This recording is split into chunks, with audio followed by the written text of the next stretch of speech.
Okay, so in this video, we're going to have a look at 3 key tips to move from an A to an A star in your A-level politics essay writing. I'm going to start with a couple of really important disclaimers and warnings.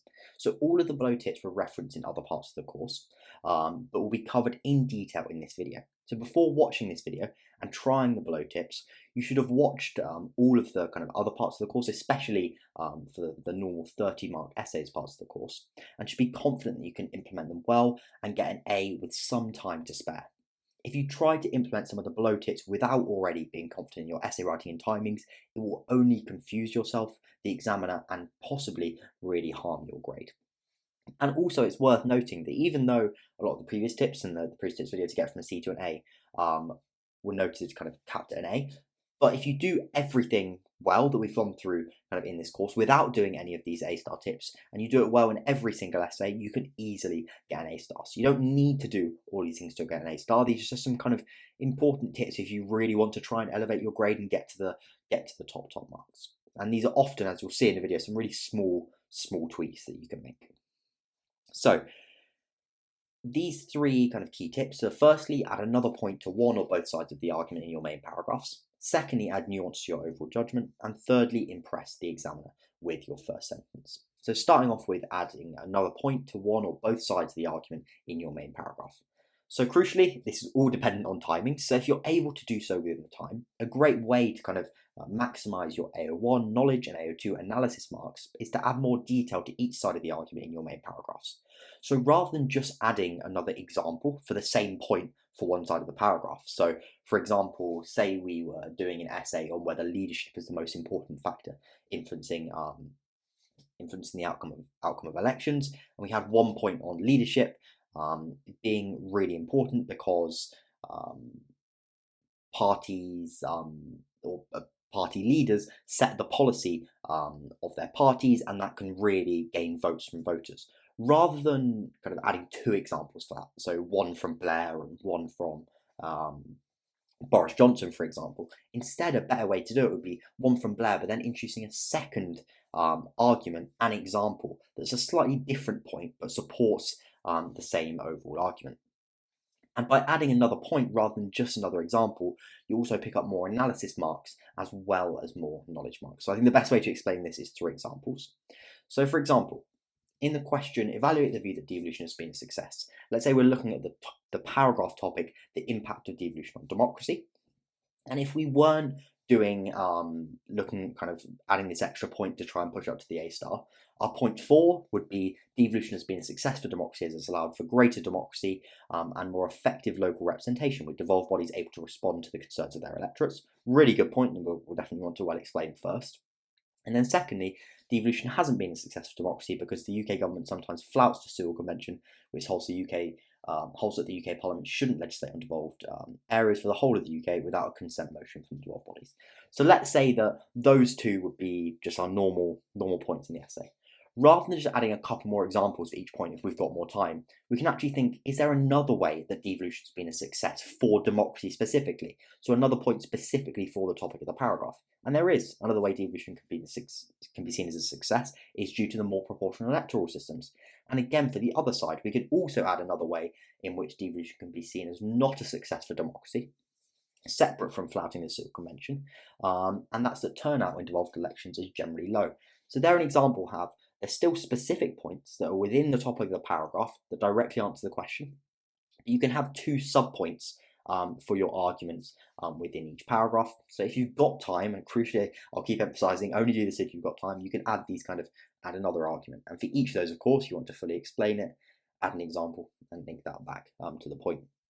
Another example here on a question about referendums, and the particular topic of this paragraph, so the theme, going back to the kind of how to plan essays video, is the reasons why referendums are held. So firstly, we can say points for referendums having a positive impact on democracy in relation to the reasons why referendums are held. Firstly, they can be seen positive as they're sometimes held due to clear pressure from the public. There's also another argument we can introduce. So after explaining that one, add an example. We can say referendums also have a positive impact as they can give legitimacy to key constitutional issues which the public should have a direct say on. So there's 2 kind of separate subpoints within the idea that referendums have had a positive impact due to the reasons why they're held. We've got the exact same for the other side now. On the other hand, referendums can be seen as a negative for democracy, as prime ministers can call them to benefit their own party. And they can also, a second point, be seen as a negative for democracy, as they're sometimes held due to behind closed doors coalition agreements in order to get a minor party to join a coalition. That's particularly with the AV referendum. So a normal essay would just have point 1 from either side, 1 point for, 1 point against. But if you've got extra time, and you've worked out your times and you can do so, you could add one of these extra points on either side, or both of them. If you've got a lot of time, then that's of course a little bit less likely. So if we look at it now in an actual essay, so this one's evaluated if the rights are well protected in the UK. I've highlighted in orange the extra points and the kind of explanation that we've added. So here, starting off with this argument that civil liberties pressure groups are effective at protecting rights in the UK, we've started off by saying, okay, one of the key points is that insider pressure groups can influence the government to develop legislation that protects rights. And as we talked about kind of throughout the course so far, we explain it well, we introduce an example, and then we link the example back to the point. And that's everything effectively up until here. But then if we've got a bit more time, we could also add another point to support the question. That's that outsider pressure groups can also be highly effective in the protection of rights, with, again, introducing an example, care for Calais, and linking it back to the point. This shows how outsider methods such as legal challenges can be effective in the protection of rights by limiting the actions of government which seek to erode rights. Then, again, without this orange one, we'd still be completely fine. We've got a counter argument. Civil liberties pressure groups can be seen as ineffective because campaigns that have limited public support are often unsuccessful. For example, the Howard League for Penal Reform. Then we've got another argument that they can also be seen as ineffective as the government ultimately makes a final decision on legislation. So you see there, and again, we're supporting it with an example, and linking it back to the point. And this shows how we could have just added another example up here of an insider pressure group influencing legislation, or down here of a pressure group failing due to not having public support. But by introducing a separate point that still is very relevant in relation to the topic of the paragraph, we can not only pick up extra AO1 marks from kind of an extra example knowledge, we're also picking up extra analysis marks. We've got another separate point in relation to the question. So that's the first point. The second key tip, and this we're going to break this down into a number of different ways, so it's almost like 3 tips in itself, is adding nuance to your overall judgment. So the assessment objective that students struggle with the most is evaluation, and a great way to score highly is to add some nuance. And this will look different for each essay question. That's kind of the point of nuance, and it may not fit all questions well, but there are 3 kind of suggestions on different ways you can do so. And this kind of particular point is one of the main reasons I emphasised you should be really confident in your essay writing before you start to try and implement these. Because if you try to implement these first point, yes, yes, overall, yes, yes, no, overall, yes, without being able to do it well, it could actually harm your grade rather than improve it. But so in order to score well in an evaluation, you need a clear answer to the question that's consistent throughout your essay. But a kind of nuance point is that it doesn't mean that it has to be 100% for one side or 100% for the other, as often the reality is much more complicated. And if you try to argue as such, it's not going to be as persuasive because it's simply not the reality.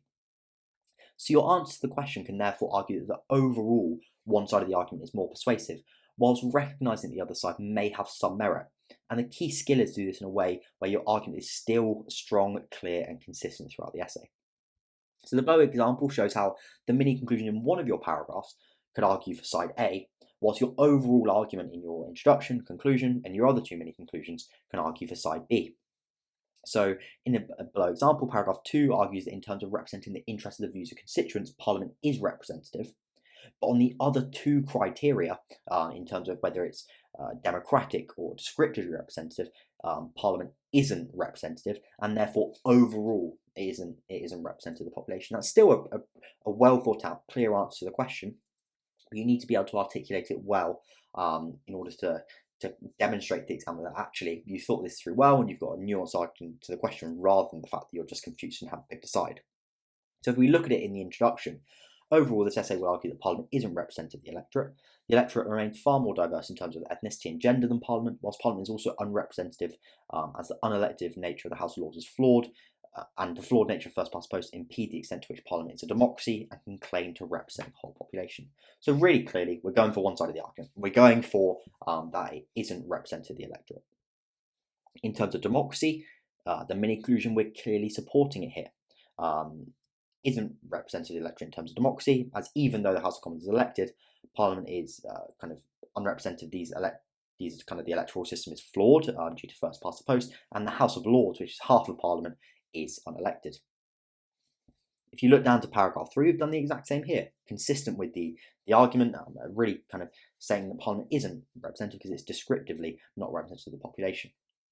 Paragraph 2 here, though, we haven't necessarily said that we don't have to, just because we're saying that Parliament overall isn't representative of the population, we don't have to say that Parliament's representation is completely awful, completely flawed in every single way. And that's what we've done here in this second paragraph in the mini conclusion.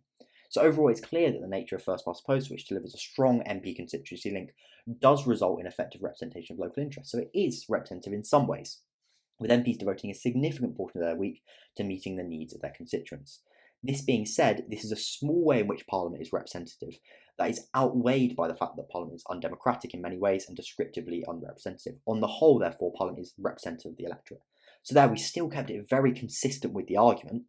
It's consistent with our overall argument, whilst recognising that actually it doesn't have to be 100% one way or 100% the other. And again, when we look into the conclusion now, in conclusion, it's clear that Parliament isn't representative of the electorate. The nature of first past the post does deliver an effective MP constituency link and representation of local interests. So recognising that mini conclusion, but then we're explaining why the unrepresentative argument is still the most persuasive. And that means we've still got a really clear and consistent argument. However, this benefit is outweighed by the fact that key parts of Parliament are fundamentally undemocratic and Parliament looks nothing like the country. And then we go on to explain those two key points to justify why we've come to that judgment. So yeah, you can have a clear, consistent, strong argument to the question. That can be nuanced, and that doesn't mean that it always has to be 100% yes or 100% no. But it's about doing that in a way that's clear to the examiner and that you still maintain a strong, consistent and effective argument. Because if you do it badly, it can look like you're kind of sitting on the fence, or like one of your paragraphs isn't consistent with your overall argument, where it clearly is here. It's very consistent with the overall argument. That doesn't mean it has to be 100% Parliament is unrepresentative or 100% Parliament is representative. Looking at our next point then is something I've called even though X, the most persuasive argument is Y because. And this is a really good way to improve your evaluation kind of in all parts of your essay and just generally in how you think about formulating judgments in A-level politics.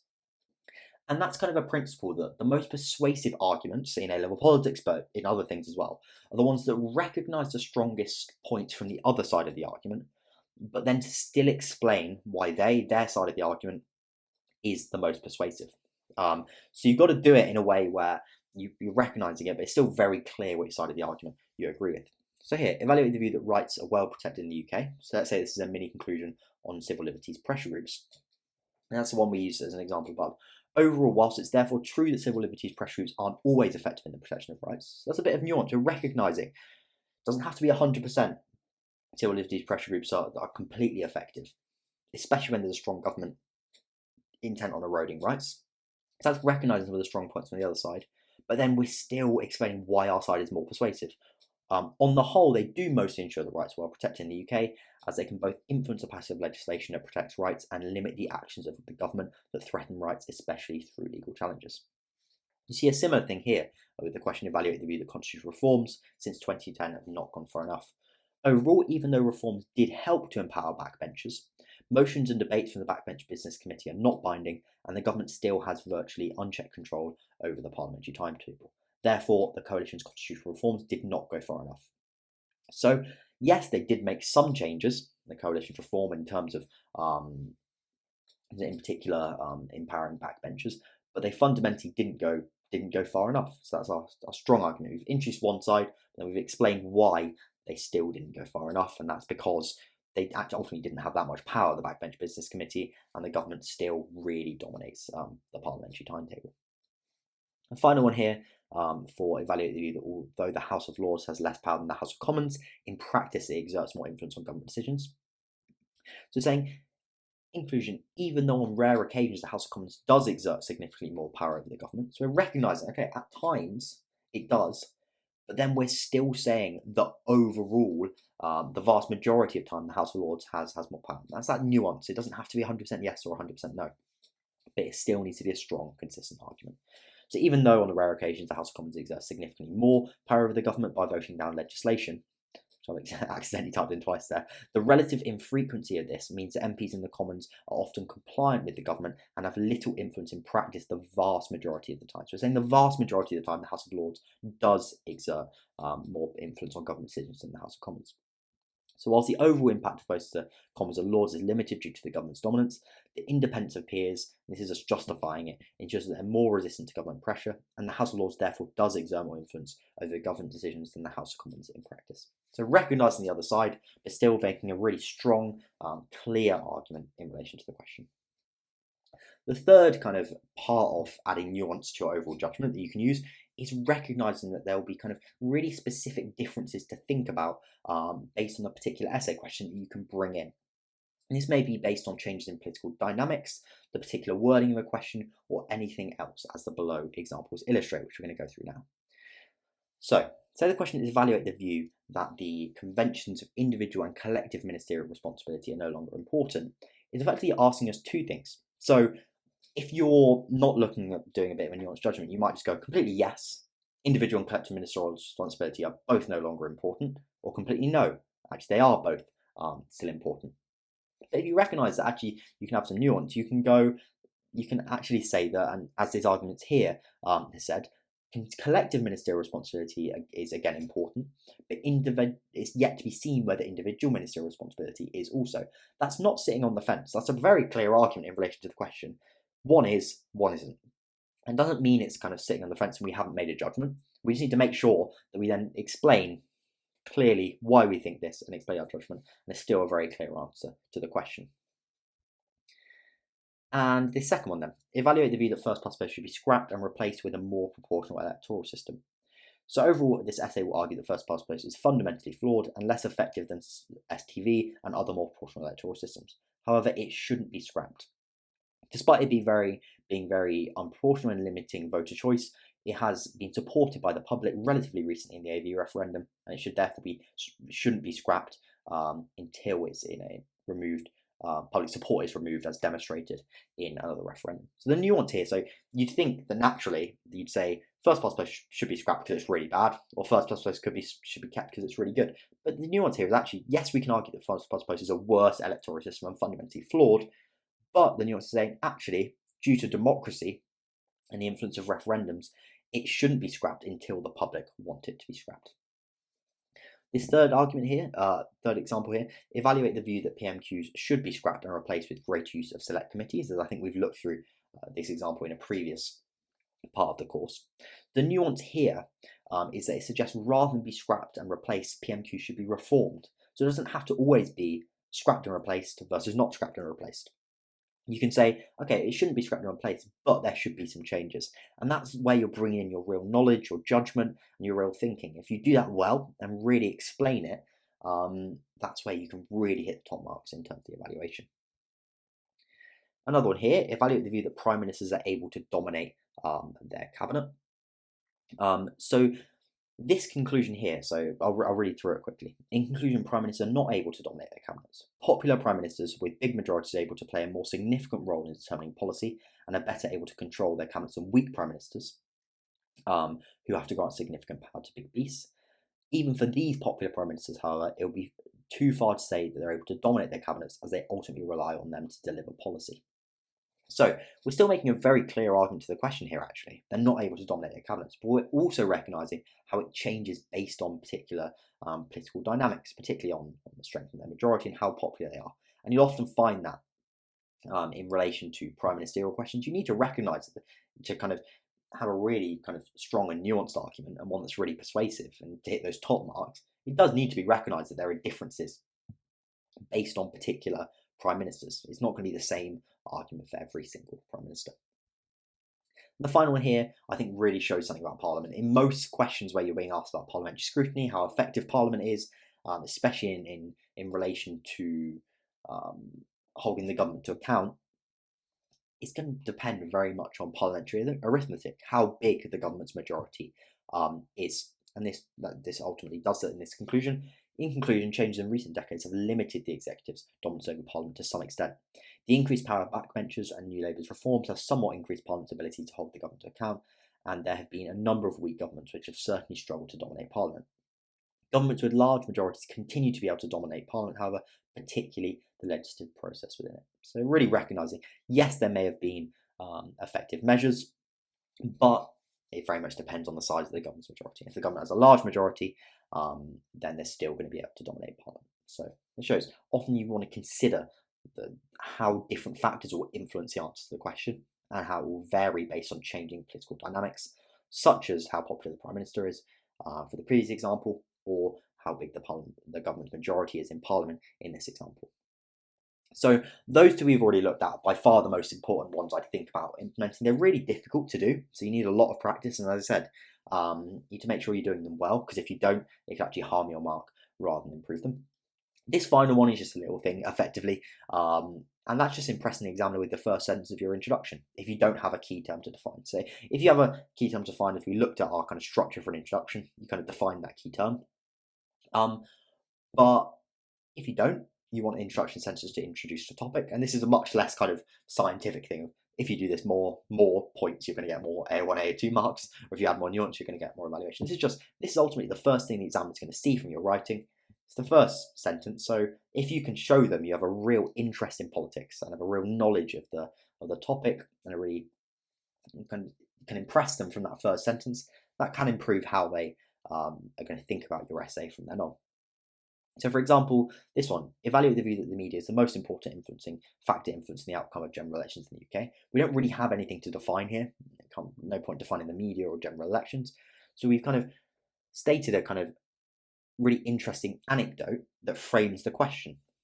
And that's the kind of view that the Sun once said they'd won the election for the Conservatives in the 1992 election. And that shows how and then we've linked that in to show how it's a kind of a debate and a view that's held by certain political commentators and newspapers themselves. Again, evaluate the view that the UK no longer has a two-party system. Here we've used the first sentence to really demonstrate why this is a really topical question and important debate at the moment in relation to the most recent election, the 2024 election. That really will immediately show to the examiner, you know what's been happening recently, the changing dynamics, and why it's a really kind of topical debate, an important question, and why ultimately they've decided to ask it, why the kind of people who've picked the questions decided to ask it. Evaluate the view that Parliament has represented the electorate. So here we've gone for, over the past few years, there have been a large number of scandals that have led to trust in politicians decreasing and the perception that Parliament no longer represents the interests of the public. Again, here we've kind of referenced recent events that have happened to show why it's a really important debate in politics, which is going to impress the examiner immediately. So yeah, as I said right at the start, some warnings here. You need to be able to do everything else really well before you even think about implementing any of these. And you actually don't need to do any of these to get an A star. If you do everything else really well, you can get an A star. But these are just a few tips that you could think about implementing if you've got some extra time and you can really practice these well, that can help you reach those top grades and hopefully help you getting an A star eventually in your final exam.